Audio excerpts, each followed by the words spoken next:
Sifter for the ear. News, interviews, reviews, cinema, TV, streaming. Action. Hi, y'all. This is Jerry Williams, a.k.a. TV Jerry. People in democratic societies take their freedom for granted.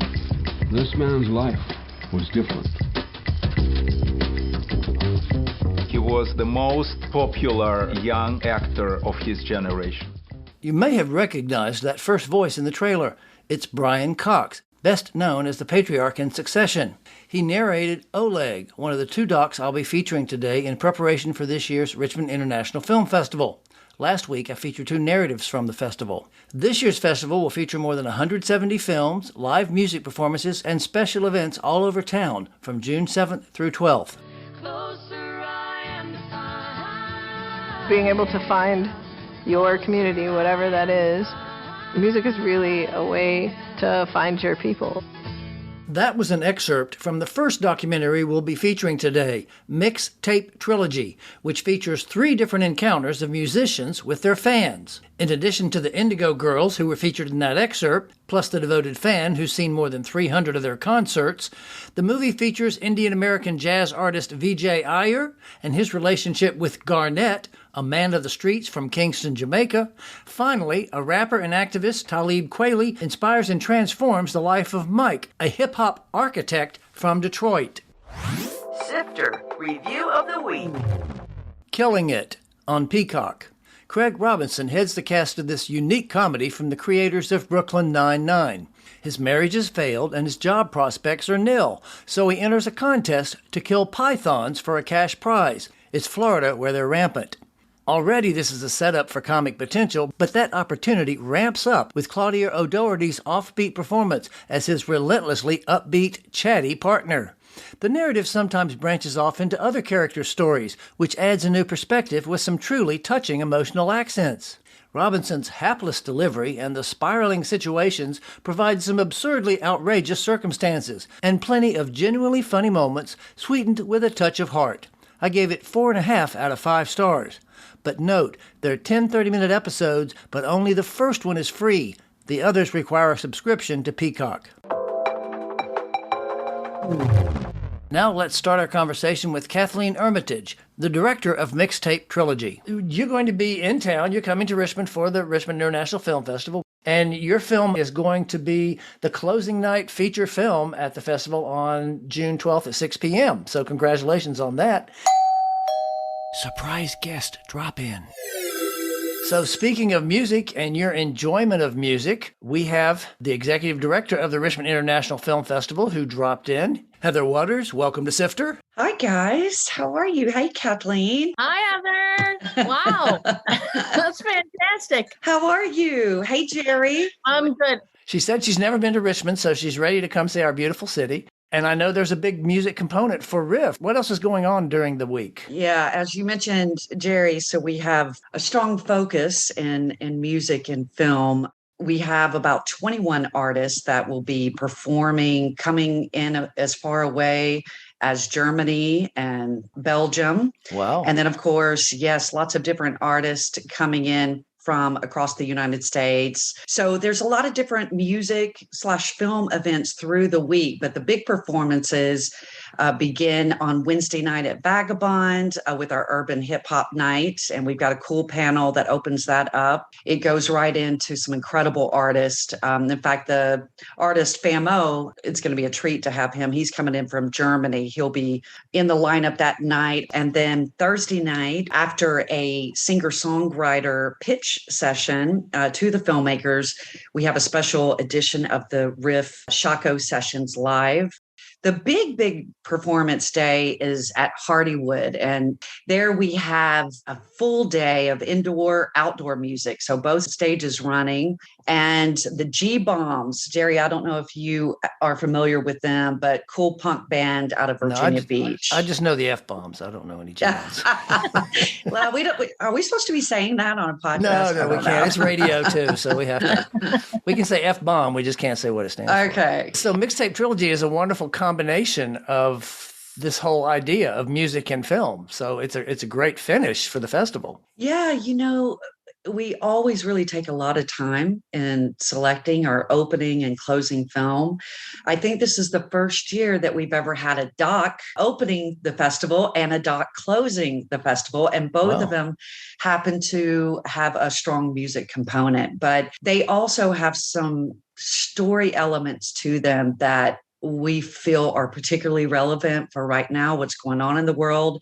We're all in need of authentic connection. Kathleen's film is about that, and yet it touches on these other cool elements in terms of artists using their platform to really do good within their own communities. So it really, at the end of the day, she touches on a lot of different things music-wise, but it is about relationships on a lot of different levels. And the opening night is film Song for Hope is similar. They did some things around the pandemic, but I told Kathleen, it's very rare that we have seen a film executed in the way that she does her storyline. The pieces that she really brought together within this film were pretty phenomenal. So Kathleen, our hats off to you. That was one of the things that really made it special for us, and one of the reasons why we, chose it for closing night. Thank you for saying that. That it's just so rewarding to hear that, and that you saw and see so much in our film.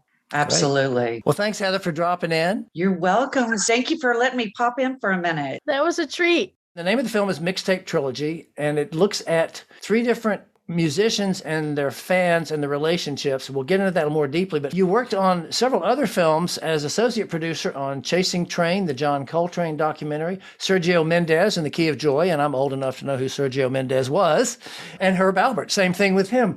What's your thing with music?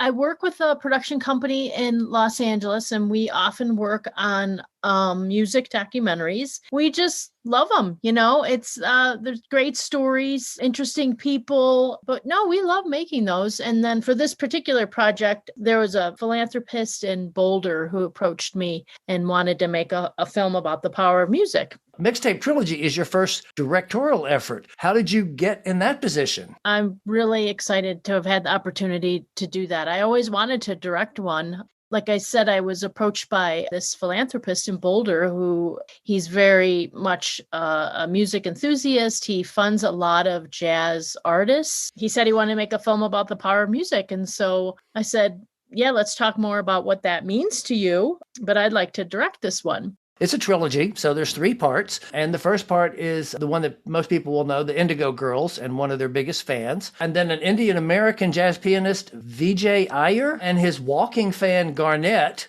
who actually, I have to tell you, being a Virginian, you know what I'm going to say. He's walking down these streets. I'm like, wait a minute, that's UVA. Yes. Does he live here, or did he just happen to be visiting, or why was he in UVA? He is associated with the university there. Oh, cool. Okay. As well as other universities in the country. And the third one is the hip-hop artist / architect, which is kind of an interesting combination, from Detroit. This art means so much to me.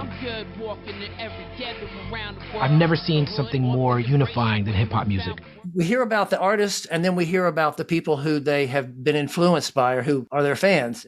First of all, this had to be an amazing challenge because there's millions of artists out there. How did you identify those 3? And then, even harder, how did you find out, okay, we got to have somebody that they have a relationship with that's going to make this a full story? Well, the third story, it's Mike Ford, the hip-hop architect, and then Talib Kweli is the hip-hop artist. And I found Mike Ford, and he was the first person that I met with. He was out in Denver for an architectural association, an AIA, I think, chapter conference or meeting, and I met him outside of the airport in Denver and talked with him about my film. As part of my treatment, though, I had a list of artists that I was hoping, would be the wish list. Yeah, I wanted some artists that were comfortable and liked talking about the process of their music. And then also we had wanted to have, diversity in the subjects, meaning the fans that are included in the film too, and a variety of stories. So Indigo Girls were on the list. I was very honored and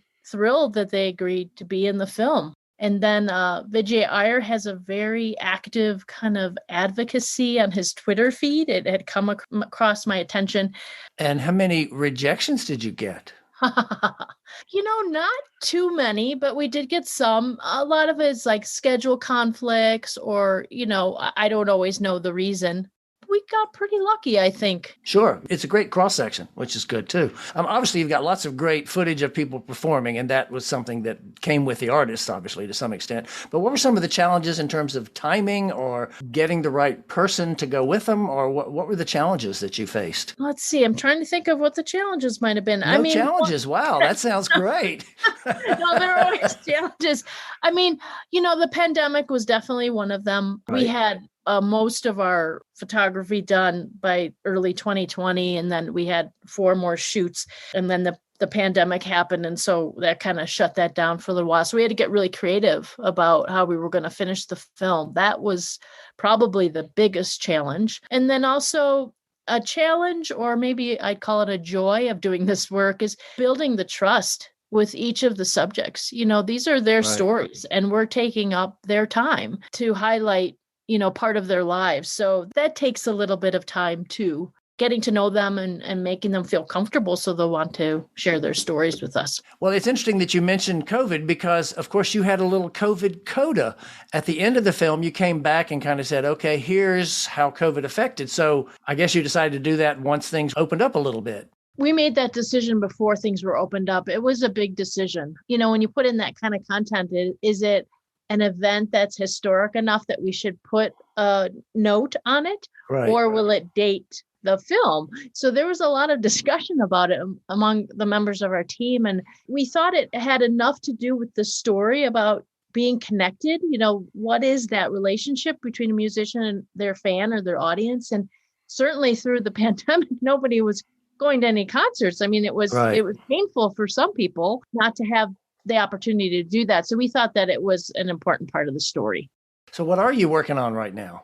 With the company that I work with in Los Angeles, we have some other music docs. So we're just finishing up one about Blood, Sweat, and Tears. And then we have a baseball one that we're working on and a couple other things. So I've been keeping busy with that.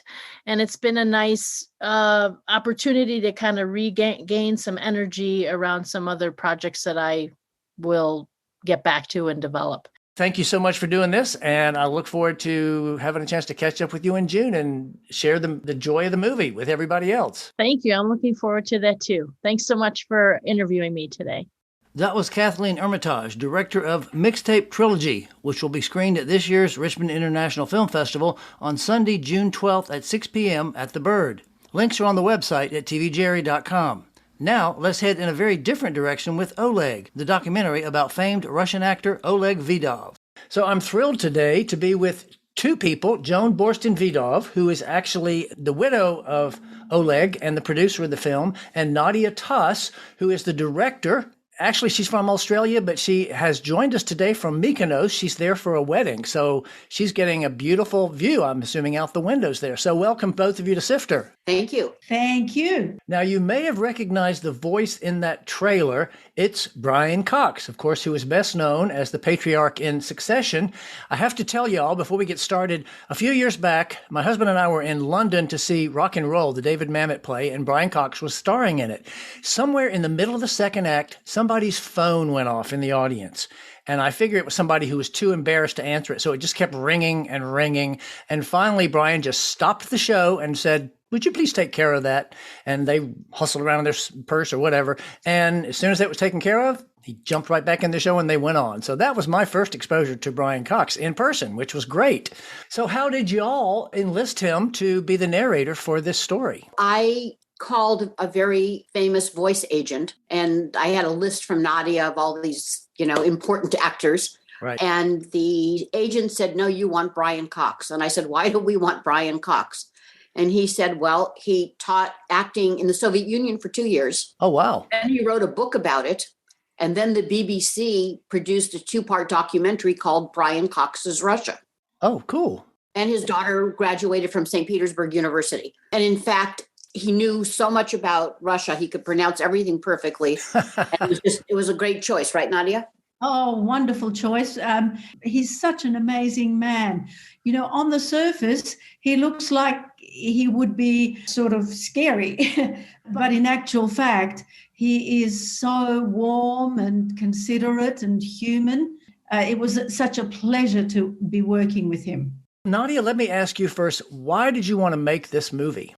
Oh, because Oleg's life is just so interesting. It's so diverse. There's a surprise at every corner. He, as an actor, as an artist, was extraordinary, not only in the beginning when he was in Russia, but right through his life.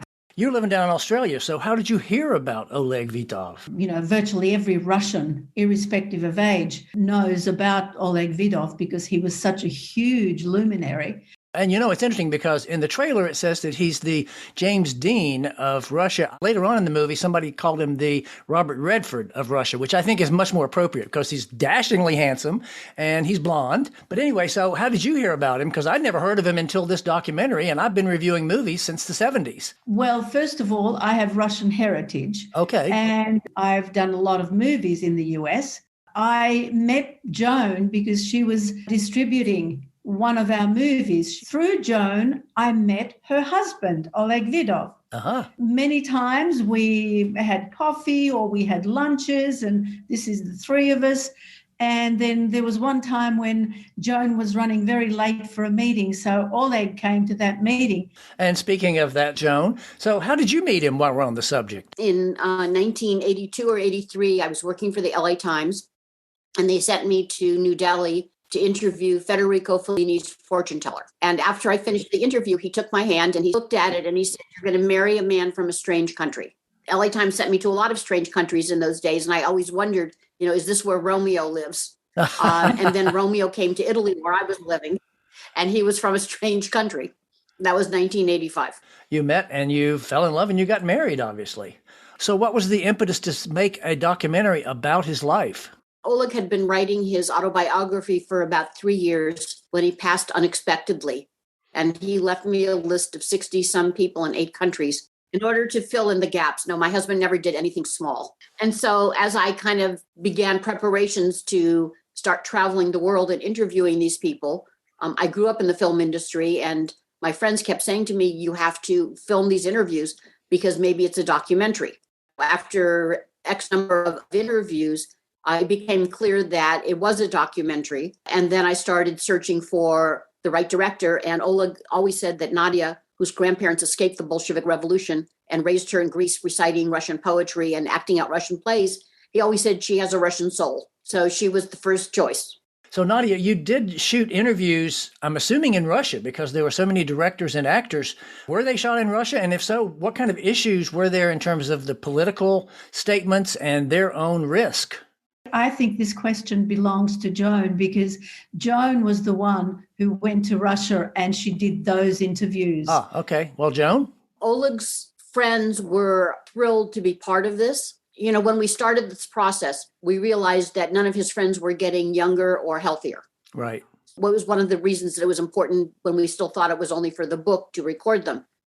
I mean, Milena Dravich, his co-star from Battle of the River Neretva, was so sick that she had to bring an oxygen tank with her. Wow. But she was determined to tell the story.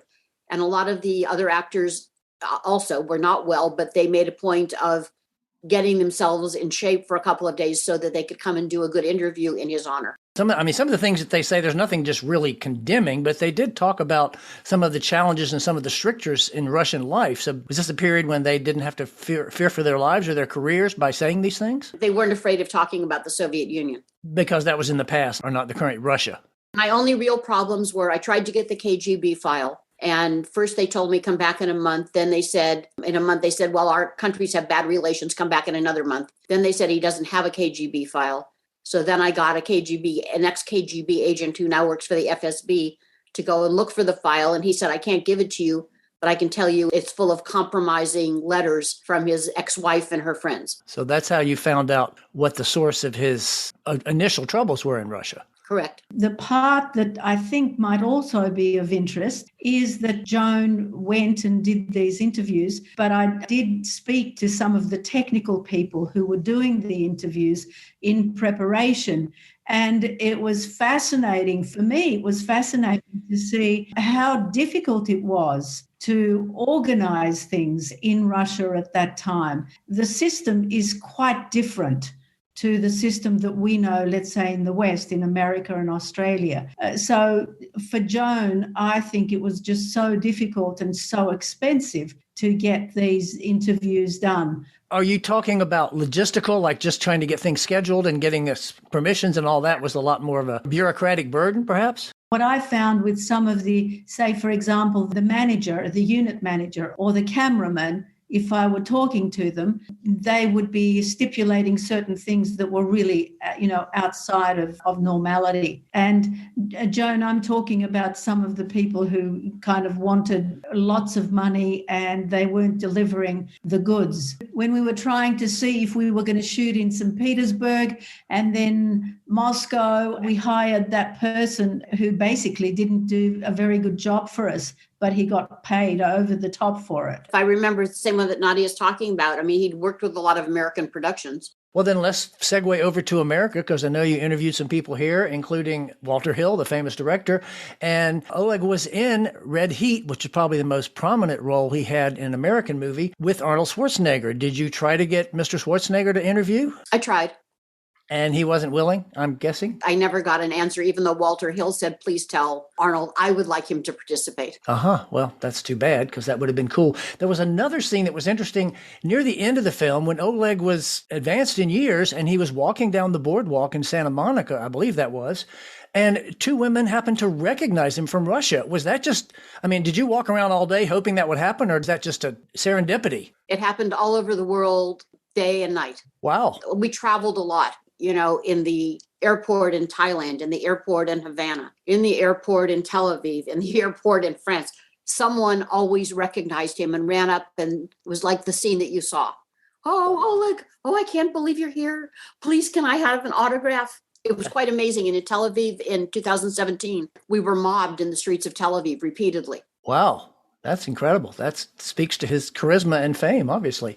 So you want to tell us, Joan, briefly about the connection with Russian animation? Because that was a pretty fascinating sidebar in the documentary. So Oleg not only graduated not only the acting department, but also the directing department of the Soviet State Film School. He loved Russian animation, and he kept saying that, it's better for children than American animation. It's not violent. It has good moral values. Right. And the very first time he went back to Russia was in late 1991.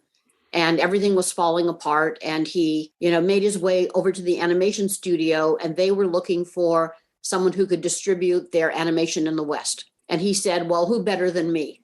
So he came back and told me, we're going to be distributing dozens and dozens and dozens of hours of Russian animation. And I said, as I did in the movie, who's going to buy them, Oleg? Yeah, really. He was convinced that this was a good seller and it would change the perceptions of Soviet people as ugly and terrible. In the end, he took over the sales and he sold Russian animation to 55 countries.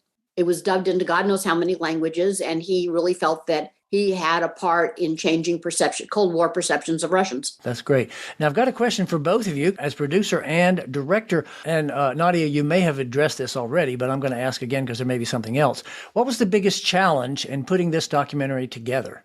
Finding a way of integrating the political content, the social content, and the individual content, making them really support each other and flow so that the A story, B story, and C story were all working in conjunction with each other. And then, of course, COVID hit, and there were scenes that we had to reenact. One scene in particular, this is the escape scene, which we shot in Slovenia, on the border of Slovenia and Austria.